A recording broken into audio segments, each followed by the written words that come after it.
Hello, you guys. I'm Charzat Morgan. I am a 62-year-old divorced mother and grandmother, and I want to answer some of the comments on my video. Single and highly selective after divorce. I will never again date or friend someone with issues. Okay, I'm going to link the video up here. So here's a good comment. If you're so happy alone, then why do you have a video about dating? If you're happy alone, you'd simply move on and live happily in silence. Okay, I would love to find men that I'm attracted to. It is so exciting to meet someone that I'm attracted to, and I love relationships. That's why I was married for 25 years. The point of the video was, I would rather be alone than date just anyone. And it may surprise you that dating doesn't have to come from misery and despair. The comment implies the idea that I'm so miserable alone, I need to have a relationship. And I used to feel that way for a long time. Like, God, why don't you bring me someone? Universe, why don't you bring me someone? And I want to get to the point where I'm happy and content here that I am right now.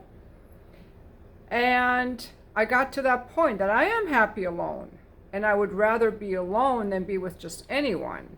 However, I love my home, but if you gave me a nicer home, I would take it. And if I met somebody I wanted to date, I think it would just be a beautiful addition to my life. Obviously, I like men in relationships, and that's why I talk about it. And so I've made videos about the challenge of finding someone that I am attracted to and all of the reasons why this is happening. Low testosterone in men, my choosiness, and a lack of desperation, frankly. Thank you for your comment. Okay. Here is another comment that I thought was funny. I tried chopping wood once, but I cracked a fingernail, and so I moved to Southern California. That's really good. That's really good. This one commented, I almost never see a man I find attractive in Southern California, and I'm surrounded by gyms, surfers, etc. They're revolting, most of them. I went to a financial conference in Dallas, and I saw at least 5 men that I could have seen myself dating if I lived in Texas. Right on.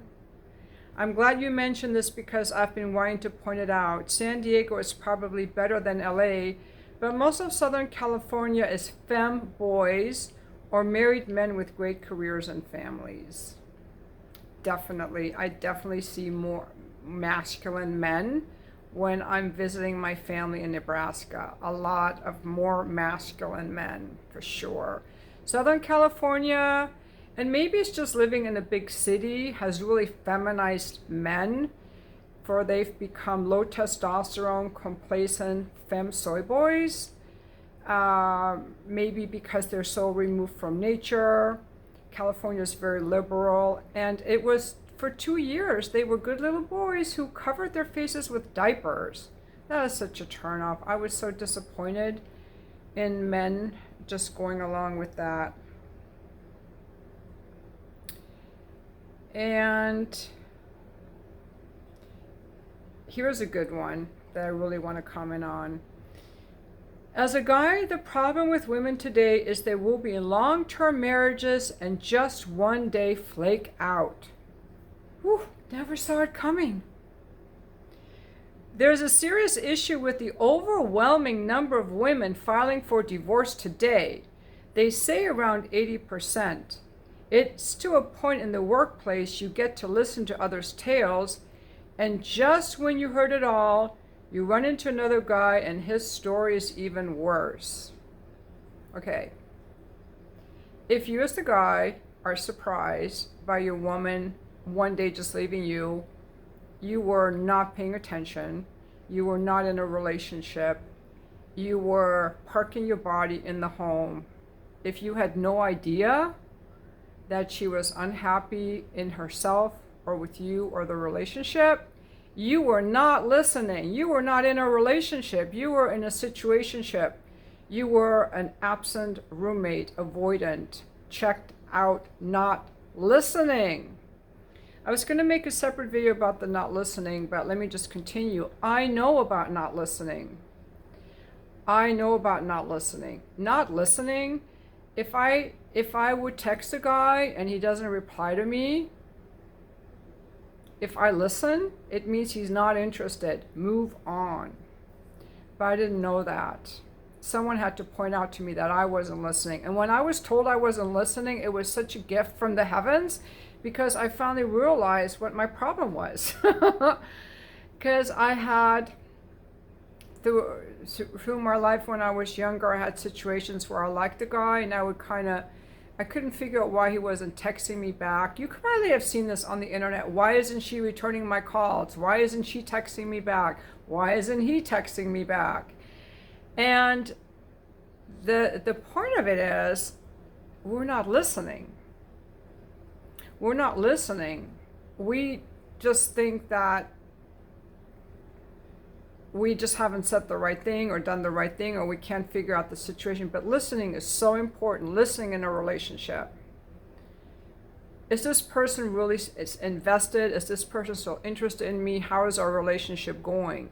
And there's no way that a switch just goes off unless the woman has some kind of like psychological breakdown where she's a great mom and a great wife, and one day she has a breakdown and she falls into some kind of psychosis and leaves.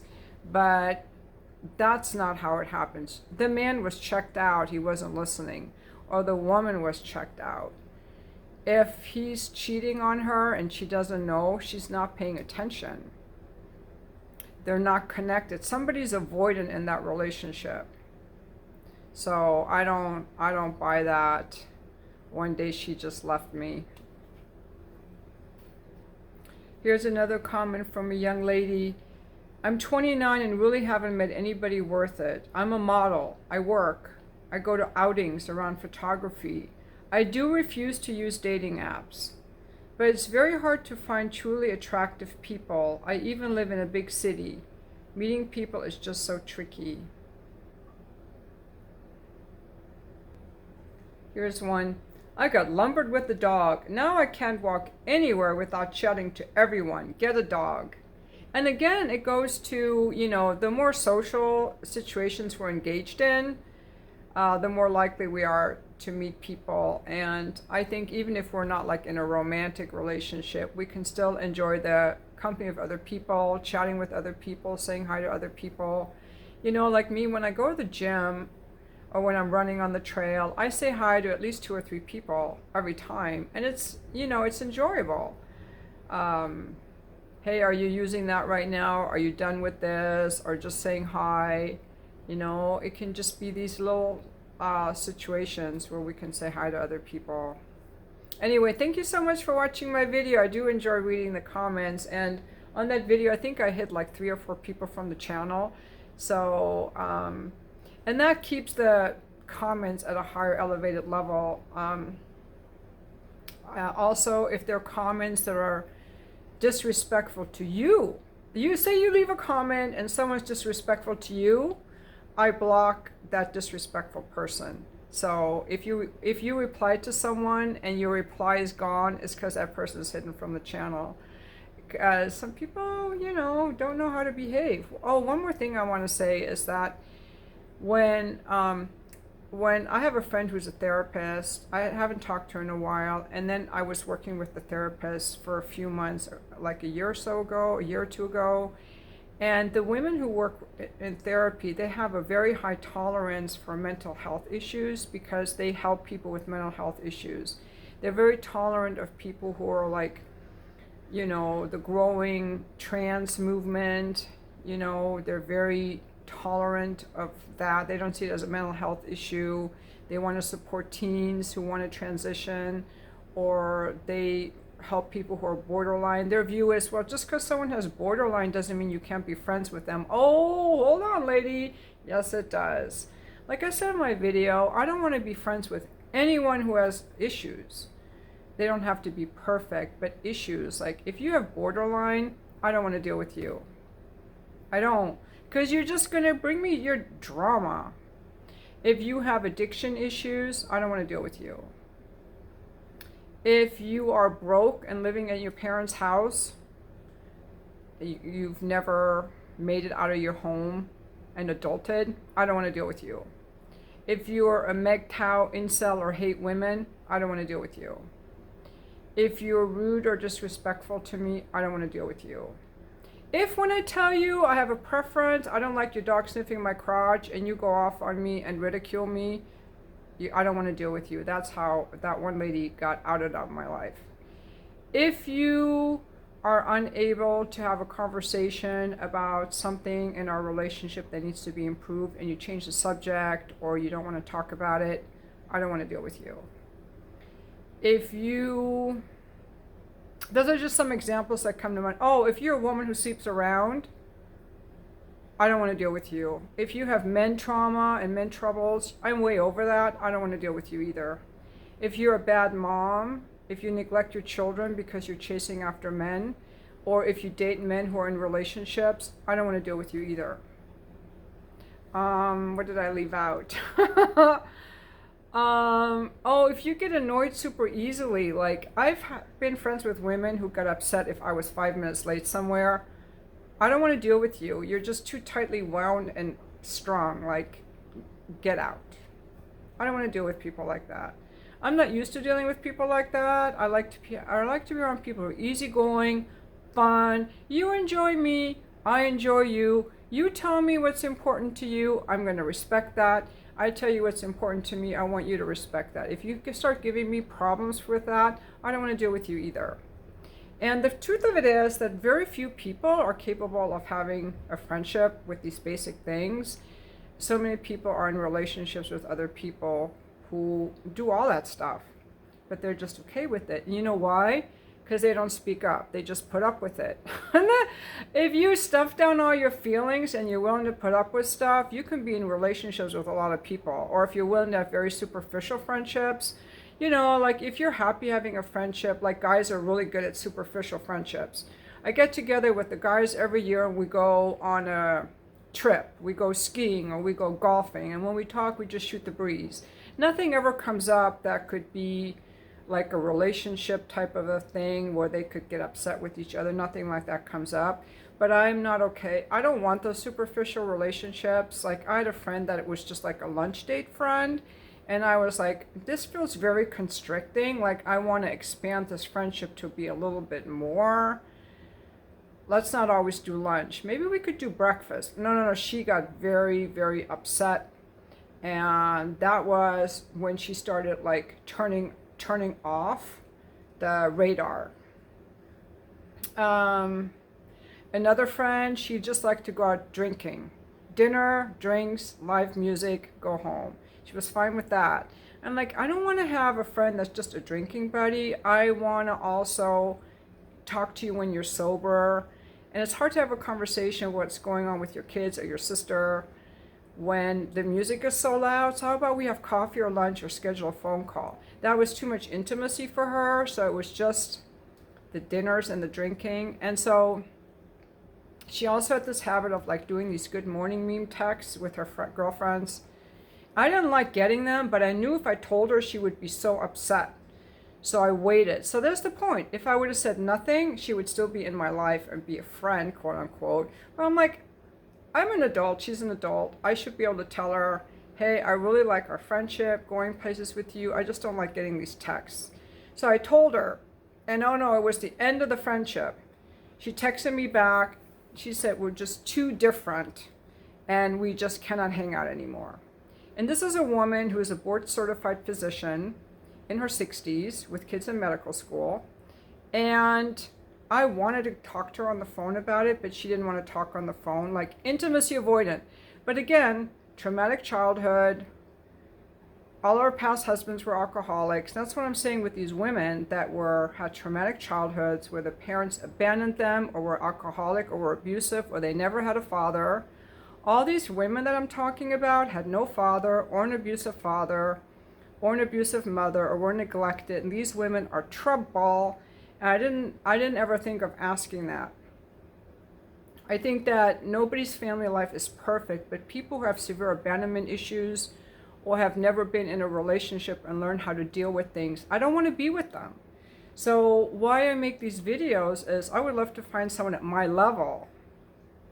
I would like to meet a man at my level as far as interest in relating, fitness, life experience, educational experience, my same socioeconomic level. Like not poor, not rich, like my socioeconomic level, educated, fit, loves kids, loves sex, is stands for something, is interested in learning, is interesting, attractive, interesting, and we enjoy each other's company. That would be so awesome. And that I have not found anyone like that. And I think a lot of it is because I'm not like in social groups, and I live in Southern California where the men are very feminized.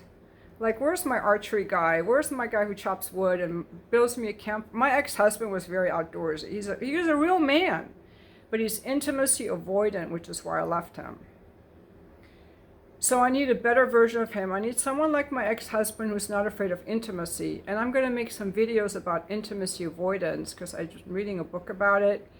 And that is a real big reason why many women divorce their husbands. Like the guy who's like, you never see it coming. The woman just up and leaves you one day. No, you do see it coming. By the way, men do that too. I have talked to men before who were like, I was just 3 years old, and one day my dad just left me, and I never saw him again. Now I'm in my 50s, and I'm still heartbroken over it. So men leave, women leave. I've met men who had sole custody of their children because the woman took off, because she obviously had issues, mental health issues. That's why I say you have to avoid people with mental health issues. Because you might think they're hot and you might feel attracted to them, but they're going to fuck up your life and make your life miserable, especially if you have children with them. This is why you cannot get into these people with mental health issues. They need to just not procreate and just let those genes die out. If you do have children, I highly recommend that you get into some therapy and parenting classes so that you do not repeat the trauma onto your children that was done to you. And if you live in Southern California, for goodness sakes, get out into the wilderness, do some backpacking by yourself, get into the earth, stand for something. When they tell you to wear a mask, question yourself why you were willing to put a diaper on your face. Why? That's not a real man. That's like a susboy. I don't want to fuck a guy like that at all. It's repulsive to me. I'm more of a man than some of these guys are. If you're afraid of me or you can't stand up to me, I don't want to deal with you. That's another thing. You know, if I'm rude, you should put me in my place and say, Sharzad, I'm not going to deal with that.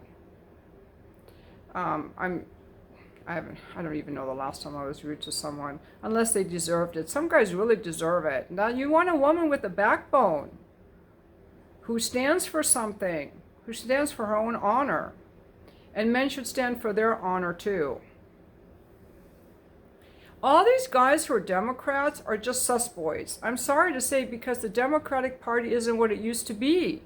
It used to be the party of the workers and of the people and of the unions and the families, and they flopped. They've been co-opted, and some men are too asleep to even know.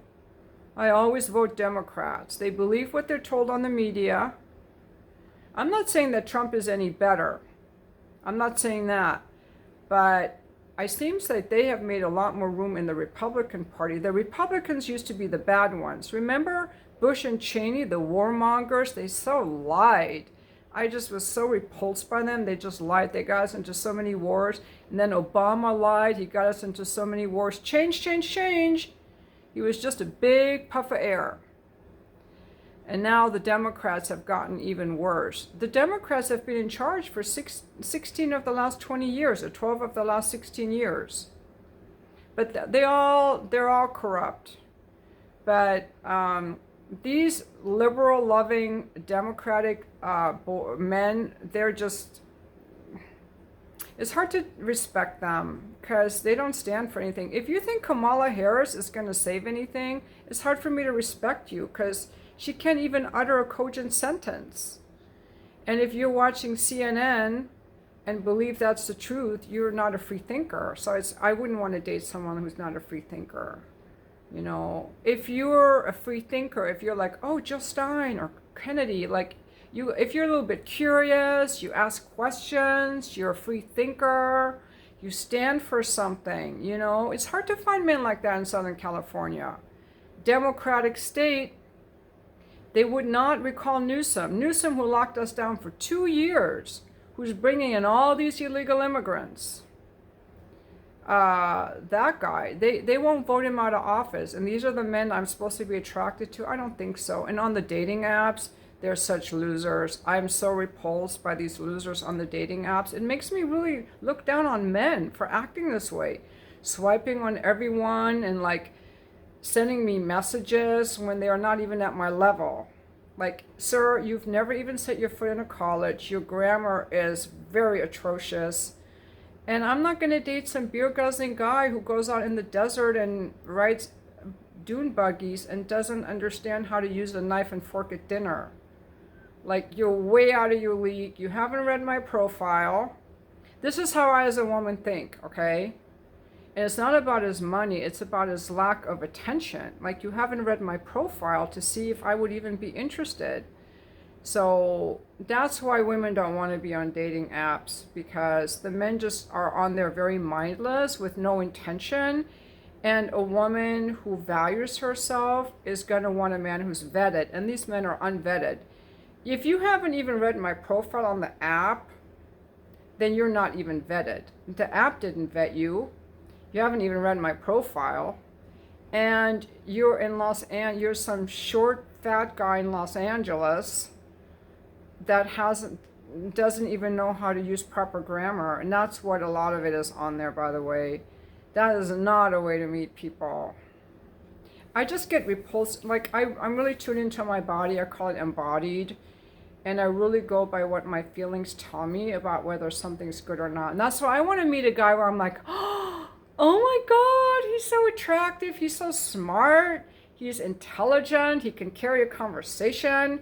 He's so well dressed and he stands for something. And oh my God, he can make a fire and go camping in the woods. And he hangs out with the guys and goes rafting like he's a man's man. Damn. Oh, and that would be exciting for me. And then if he were interested in me too, that would be a bonus. But just seeing a man like that would excite me. Now, I go out a lot wearing my dress, like this dress. I didn't show you guys. It's just like a long dress. It goes down almost to my feet. And so guys stop me and they're like, oh my God, your dress is so beautiful. Or where are you going today? Are you going to something special? They love seeing me in a dress. Like men that never talk to me. But when I wear this little dress, they talk to me. They love it. They love to see a woman in a dress. And I like that I can do that for men, you know. I'm not showing my body. They're just seeing a beautiful feminine form, essence in a dress. And I want to see that same in a man where I'm like, oh my God, he's so masculine. Like a beard and nice dressed. So that, you know, so I just think that's really nice. It's just fun to have that kind of energy. That's why I make these videos. I would love to see some men where I'm like, oh, he's so hot. It's just a fun feeling. If he then was interested in me too, that would be even greater. But, you know, but I'm happy with my life. That's the point. And that, I think, is a good place from which to live my life, because I can't control, you know, who I meet or what happens to me. So anyway, thank you so much for watching my video.